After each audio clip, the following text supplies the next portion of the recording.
But what does it mean? What happened? What are we to think about the space program in the future? We'll ask today's guests. Dr. William Graham, Acting Administrator of NASA. Senator John Glenn of Ohio, a former astronaut. Thomas Gold, Professor of Astronomy at Cornell University. Tom Wolfe, author of the much-admired book on space and the people who go out into it, The Right Stuff. Isaac Asimov, who writes on science and science fiction, over 300 books at last count. Some background on a shattering experience we all shared from our man Jack Smith. And our discussion here with George Will, Sam Donaldson, and Morton Kondracki, all here on our Sunday program. First, a little news. Last night, NASA put out some new pictures.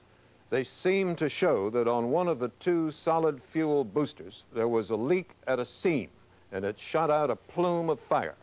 NASA will draw no conclusions, but it is possible the flame burned through the skin of the huge tank of oxygen and hydrogen, set off a monumental explosion, and destroyed the shuttle.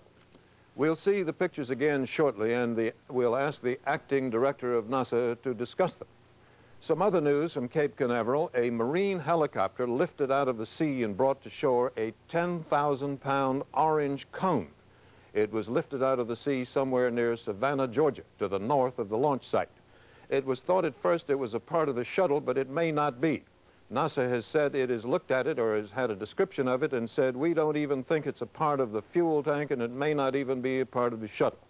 There's all kinds of stuff on the bottom of the sea in that area. One of the NASA people said when something was sighted, he said it could even be a Spanish galleon.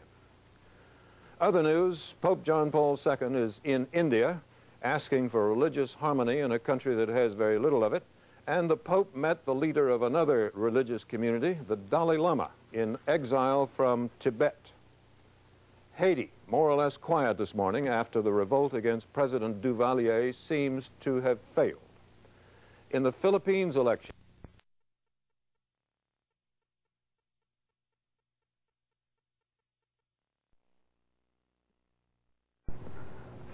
David, the president himself, Friday, led the nation in mourning. Across America, we are reaching out, holding hands, and finding comfort in one another. The inclusion of an ordinary American, a schoolteacher in the doomed shuttle, enlarged the tragedy.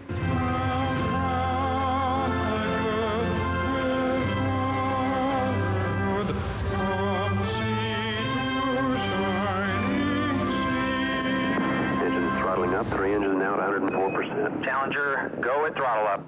The whole nation watched this week as its sons and daughters, its best hopes and dreams, were blown up 10 miles in the sky from Launch Pad 39B. The shock was greater for the millions of school children who watched. They'd come to identify closely with Krista McAuliffe, the first teacher in space. You were our brightest star, Krista. Your life was shortened, but your light was oh so brilliant. McAuliffe's parents listened broken-hearted to her eulogy in New England.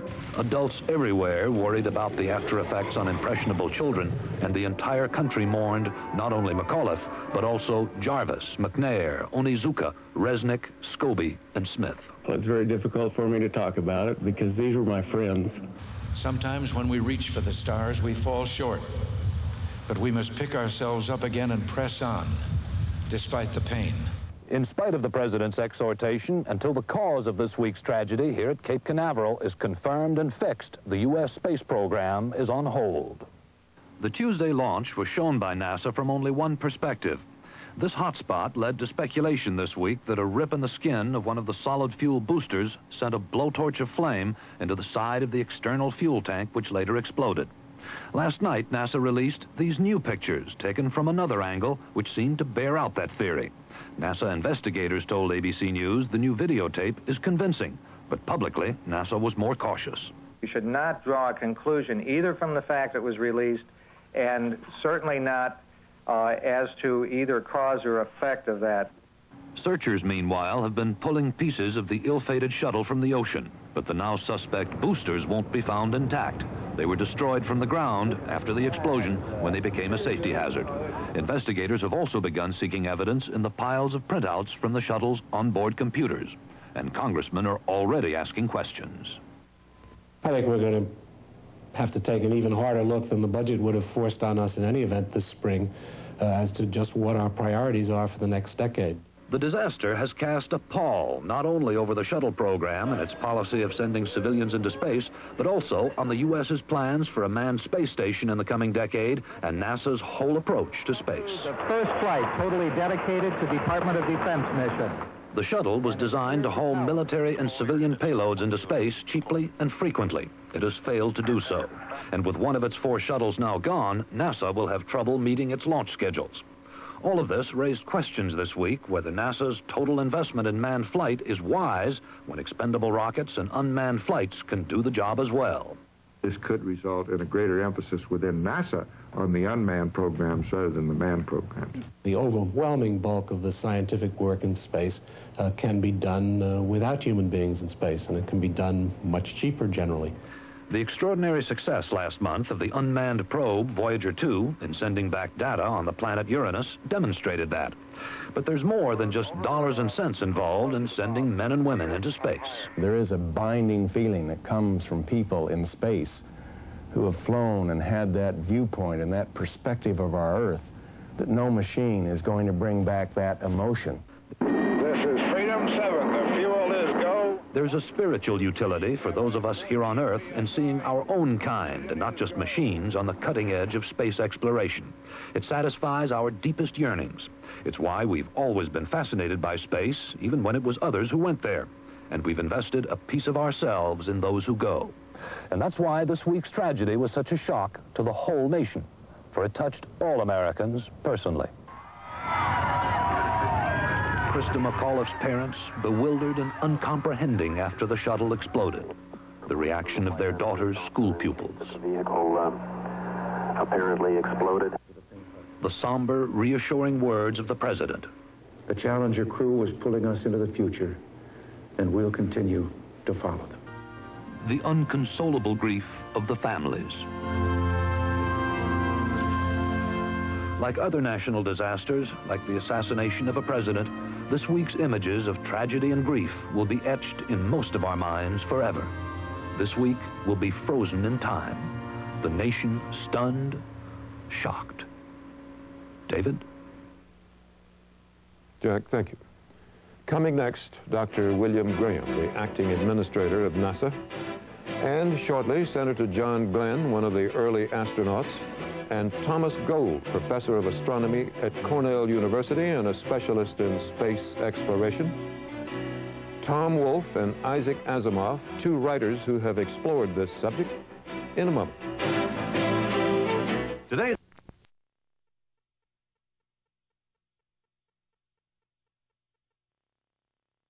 agreeable, we would like to show it now, and I'll ask you to describe it and tell us whatever you can about it while it's running.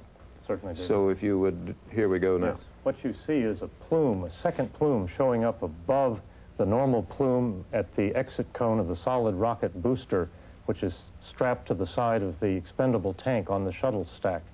The second plume is an anomalous situation which we have never seen on a launch of the shuttle before. And you can see that second plume appears to grow and grow. That's the area where it's occurring until finally it goes to the explosion point. We don't know at this point what all the data indicates concerning that. Now, here's a model of the shuttle launch construction. Where's this plume that we were just seeing? All right, David, let me show you. It's on the, if you orient yourself on the stack, here's the shuttle, the expendable tank, and the 2 solid rocket boosters, which burn for the first 2 minutes of the flight to give us our initial ascent propulsion. The plume appeared right in this area, just above the point where the solid rocket attaches to the expendable tank. And the plume came out on this side, the side away from the shuttle itself. Now, I'm not asking you to offer any final opinion, but as a preliminary judgment, that plume could easily have burned through the big tank? David, I'm more than willing to tell you anything I know as a fact, but I don't think it would be productive for me or for NASA to speculate. We're going to release the factual information as soon as we can, and when we've pulled it all together and cross-checked it and understand it, we'll tell you what we think happened. When this craft goes up, there's it's wired back to the Earth, and it's sending back a lot of telemetry data. Yes. Was there no indication at all, in spite of how thoroughly wired this is, that something was going wrong during that was what, at least 10 seconds that this plume was visible? Yes. And for that 10 seconds, the telemetry did not pick up the fact that something was malfunctioning here? Well, George, we telemeter back about 4,000 channels of data from a launch. We present only a selected subset of that to the crews on the ground, that data which we think they can usefully employ during the launch ascent itself. The rest we store for engineering data and use later. These solid rocket boosters are primary structure. They bear the same relation to the shuttle as the wing on a commercial transport bears to the fuselage. It has to be there. But is it not correct, Dr. Graham, that the telemetry showed that this right SRB dropped by about 4% as far as the power output is concerned in relation to the left SRB for those 10 seconds? Sam, we're looking at that very carefully, as you might imagine. The process of understanding telemetry is a little more complex than just looking at a chart. It's got to be time-tied to the signals, it's got to be calibrated, and then the pressure in these SRBs is designed to vary as you go through the flight profile. So we've got to compare that with the nominal pressure variation. When all that's done, we'll make that available as soon as we think we've got a factual situation. Is it correct that you have, during these flights, an individual whose job it is to look at the telemetry, whatever it is that you have coming back, and compare the left and the right SRBs? And if there was such an individual, are you telling us that he saw no variation, or simply that the variation seemed either to be within normal tolerance or in some other way unexplained? There's a normal range of variation in SRB performance because you can't make any two things completely identical. You've got to remember these are 150 feet long and weigh close to a million pounds. But we do have a man, in fact several people, who watched the performance of the SRBs, and they detected nothing anomalous from the telemetry they were actually receiving and was being given to them. But that's not the complete set of telemetry. This is a tremendous payload you're throwing into space, and you've done it routinely and skillfully up until this point. But is it possible that in the whole program, in order to save weight, that the membranes of this equipment here has been kept perhaps beneath the margin of safety? It certainly hasn't been kept beneath the margin of safety. It's designed to be a lightweight structure for the ascent, but we run engineering check after engineering check. We have engineering telemetry on it, and even more at the start of the program. And we think it's, in fact, stronger by a considerable margin than that ever required to take the loads it gets during ascent. As you know, the shuttle was a problematic device from the start. It barely escaped the budget axe in the Nixon White House. It came within one mistakenly cast vote of being killed in the Congress one day. And it was supposed to produce commercial and industrial advantages on a payload and a pay scale that it hasn't fulfilled.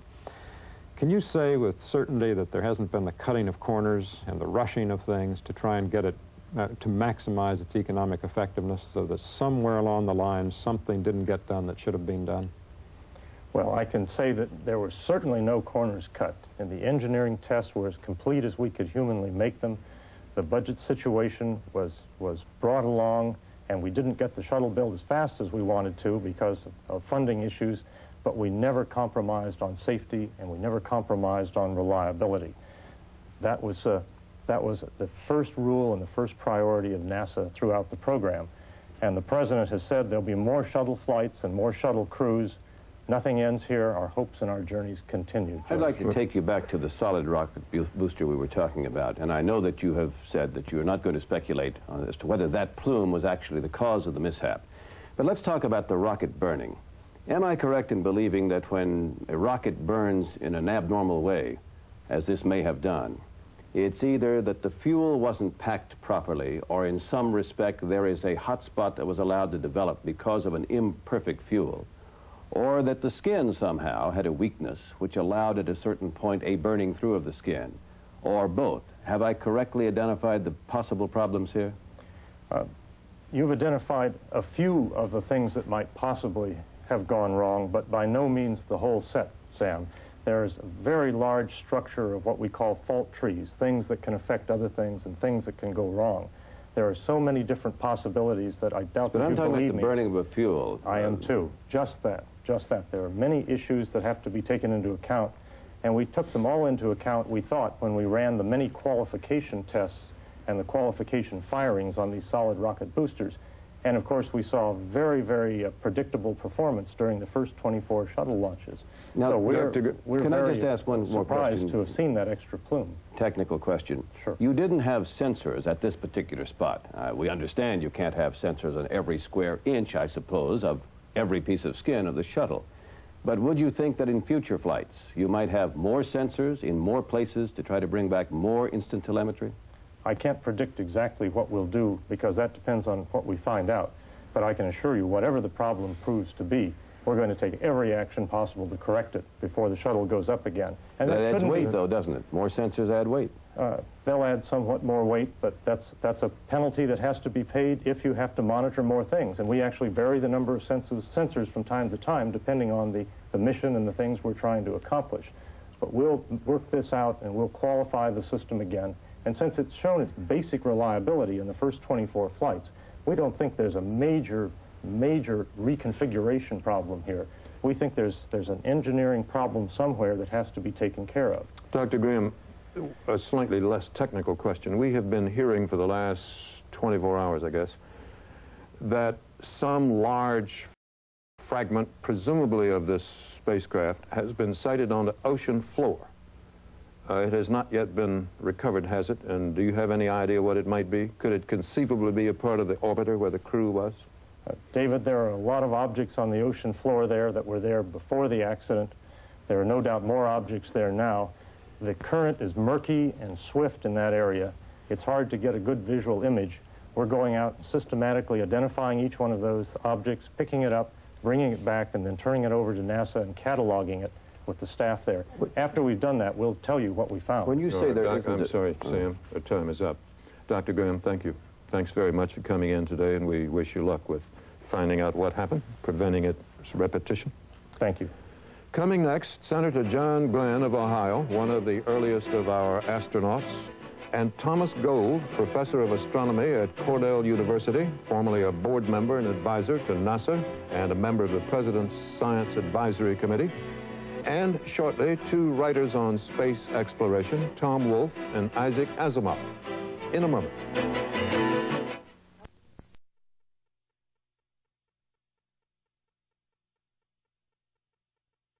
Thanks for coming in with us today. Happy to have you here.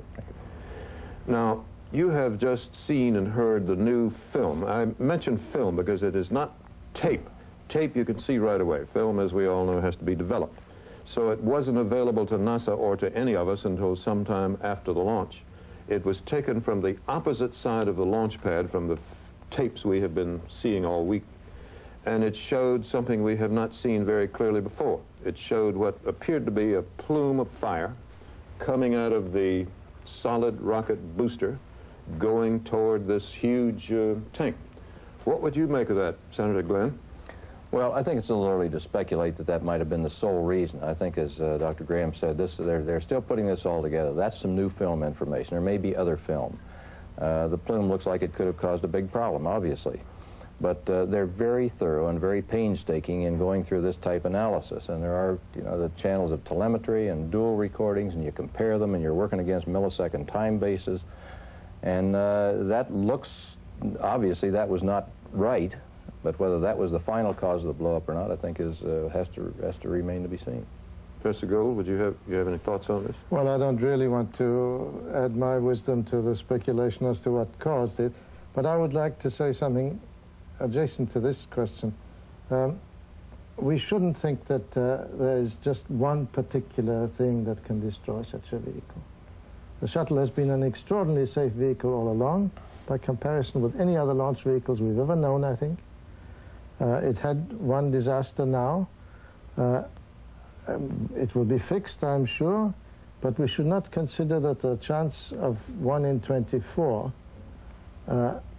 can be made very much, can be improved upon very much. I think we'll have to take that kind of a risk as a risk for a long time to come, whether it's this particular accident or any other. There's a certain tension, is there not, in the space program now that's going to become severe as we try to fund, under current budgetary restraints, the manned space station. For commercial, industrial, and military purposes, you can make a strong argument for human beings in space, but pure science hardly needs men up there. It has these gadgets. What is the, given budgetary realities, are we on the right path? Are we allocating the right mixture to manned space and unmanned space? Senator Glenn? Well, I think we are. And I know Professor Gold has had a long history behind him here of opposing much of the manned space program, and I appreciate his views on that. But I think the proper space sciences program to me is one that hits a balance. Wherever mankind travels in space, George, we're going to always precede. We're always going to have those unmanned vehicles out ahead. But it's like, I was talking to Annie about, it's like going to the beach. Now, Professor Gold could sit at home and he could turn on the electric fan to get the breeze, the light overhead, and put his feet in a bucket of water. But if he goes to, then he's got all the same elements that he might have sensed remotely. Now, if he goes to the beach, it's a glorious day. It's a human experience out there, and he can see the cliff over here where the shells are and all of the different things in the sand, and it may be different. There are fish jumping out here. He learns far, far more going into that laboratory of human experience on the beach than he ever would gain by remote control. Yeah, but it cost him $10 to go to the beach, not $10 billion. Well, George, I mean, Sam. Yeah. All right, so we make a ridiculous point out of it. I'm not making a ridiculous point, am I, Senator? The American taxpayers pay for this program. Yes, certainly. And it's wonderful to say we'd all like to go into space. I would. You've been there. That's right. But at what cost? What are your views? Well, I know already, but state them, please. Well, obviously, we're not in the business of funding each individual joyride as a joyride. The question is whether it is important to fly people in space, as we're doing at the present time, repetitively in a low Earth orbit, just skimming the Earth's atmosphere, not doing anything essentially new, making observations which can certainly be done from unmanned craft and are being done from unmanned craft extremely well. You see, I'm not generally opposed to manned space flight. If we could really fly in the way in which the science fiction writers describe, you know, joystick in hand and zoom around among the planets, that would be fascinating and important and scientifically important and as a human experience enormous. But we're nowhere near being able to do that. We're absolutely reduced, so long as we have chemical rockets as the only effective propulsion. We're not going to fly a manned expedition that can land on Mars and comes back. And we can fly 1,000 times in close Earth orbit around the Earth. Are you saying there's no successor to the chemical rocket? No. There's no what? Successor? To the chemical rocket? If you can invent one day, I have no doubt there will be some great new invention and some great new breakthrough. But when that comes, it will be many years between the great invention being made that is a total... But isn't that how you get there, by... By going around repetitively around Earth orbit, you're not getting any closer to it. Could I put this in proper perspective? If the professor's talking about my flight in the little Mercury capsule, 3,900 pounds, all up weight, ready to go, fine. We couldn't put a lot of experiments and research aboard there. We developed these things step by step. We went through Gemini, we went through the Apollo and onto the moon and back, and now we're into the Space Shuttle, which for the first time gives us a space and the people up there to do the basic fundamental research. That's what the program is all about. Now, we have the unmanned space program that goes out ahead of us and learns some of the things, and then we supplement that. And as we get to the permanently orbiting space station one of these days, then we'll be able at that point to then start using space as a permanent laboratory. We build this up step by step by step. And you can't just make the quantum leap from an interest in the space program to a giant space station zooming around the cosmos out here someplace. We build up to it, and that's what we're doing. In space, Senator, what is our ultimate objective, or do we even know? Basic fundamental research. If there's one thing this country has learned, it seems to me, Sam, it's that since our founding days, we put more into basic research, into study and inquiry of the unknown, and out of that has come our whole society that we know it here today. Out of that, our inquisitive, curious, questing nature. Professor, and we have triumph after triumph after triumph. Then occasionally we have a tragedy that pays the price, and that's where we are right now. Professor Gold, you're an astronomer. Yes. It was planned this summer, August or September, I think, to put into space, by way of the shuttle, a huge telescope, yes, which, being free of the atmosphere and distractions and moisture and dirt and reflections and so on, would give you a clearer view, yes, than is possible on Earth. An enormously important project. Well, I can hardly wait to see it done. Would that not require manned flight to do that? Unfortunately, we have linked the dispatch into space of unmanned vehicles like the Space Telescope to the manned program. I think it was a very unwise decision, because then it will make the launching of unmanned vehicles dependent on the manned program and on the possible interruptions, and as we now see. My feeling is that this project and the Galileo project to Jupiter, which is another very large unmanned vehicle fully built, are so important that since we are now constrained to launch them with the shuttle, we should go ahead and do that. Professor Gold, Senator Glenn, thank you. Thanks very much for coming in. It's been a pleasure to have you with us today. Thank you. Coming next, Isaac Asimov, a biochemist by training and a writer of science and science fiction, and the author of somewhere like 300 books, and Tom Wolfe, author of a book exploring in detail the space program and the men and women who work in it, entitled The Right Stuff. In a moment.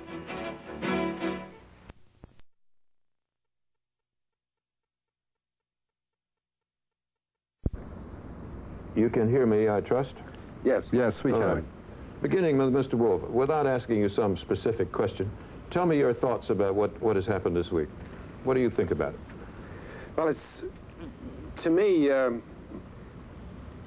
think we have to realize that Christa McAuliffe was to represent a complete crossover in the space program from the era of the Man of Steel, people like Alan Shepard and John Glenn, into an era in which space was going to be for the public, and that's what Christa McAuliffe represented. She was a woman who taught social studies in a high school in New Hampshire. She was, in effect, going to be the first space coach passenger, and the last thing in the world that NASA had in mind for this flight was anything to do with pioneering or anything to do with heroism. But this young woman found herself, whether she knew it or not, or wanted to be there or not, out on the edge of a still raw technology. And so this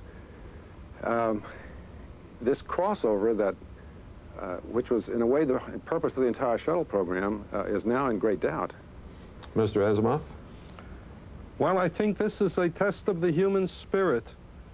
In every piece of pioneering that humanity has ever performed, we have had casualties. The exploration of the United States and its settlement has left a trail of blood and death from the East Coast to the West Coast. And yet here the United States is. The Arctic and the Antarctic were similarly explored at the cost of the deaths of many brave people. It would be most unusual and unbelievable if space cost us nothing. Well, it is costing us something, and now the question is whether we can continue anyway, despite the cost.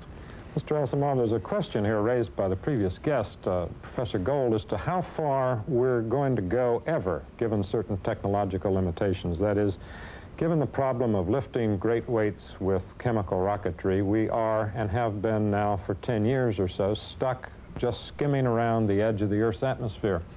Is it realistic to expect that manned space travel has a future in the sense of going beyond this Earth and its moon? Well, I'm not willing to bet on it, you understand, but certainly there's a reasonable chance. Back at the beginning of this century, an astronomer named Simon Newcomb proved very convincingly that an airplane could not fly, and it could not be made to hold the weight of a human being.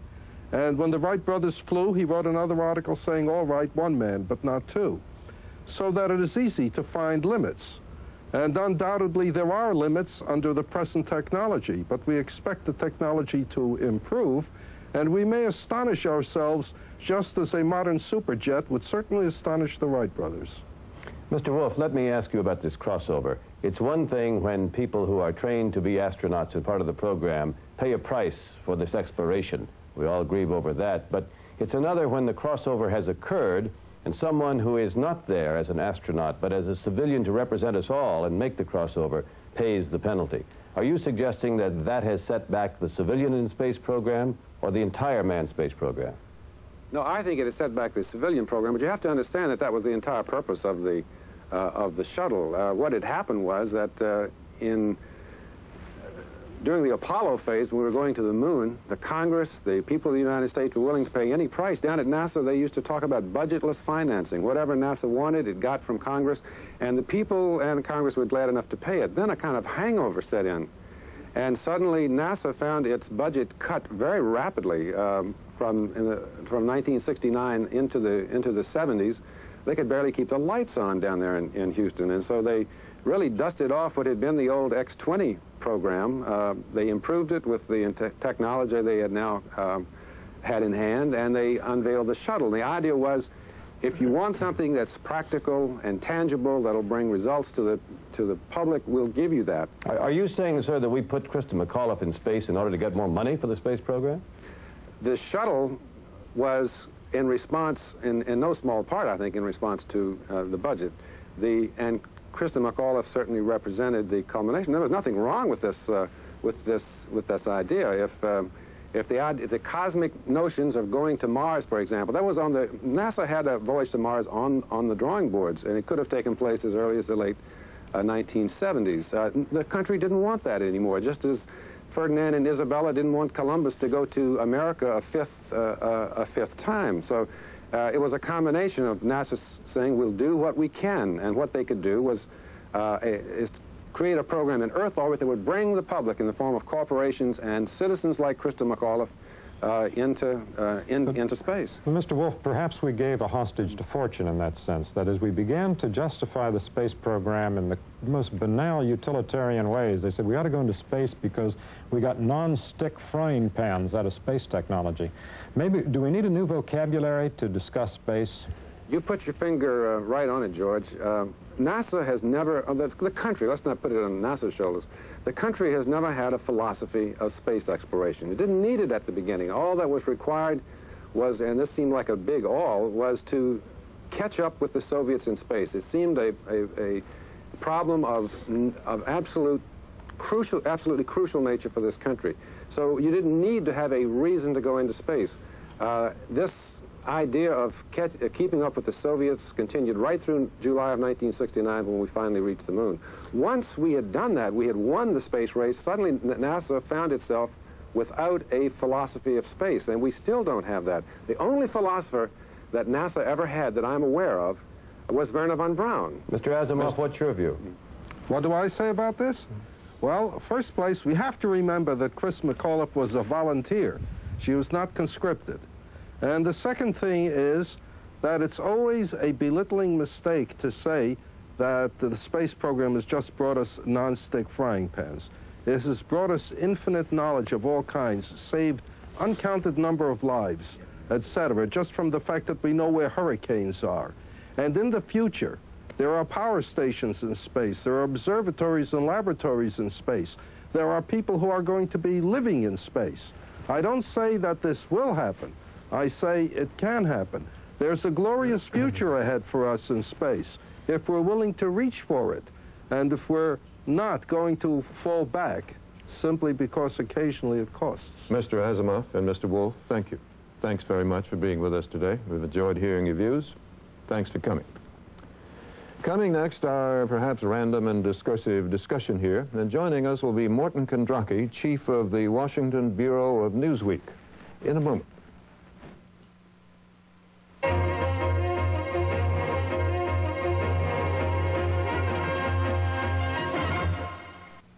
If you're a businessman or woman with the brains, drive, and desire to run a growing company, Inc., the magazine for growing companies, invites you to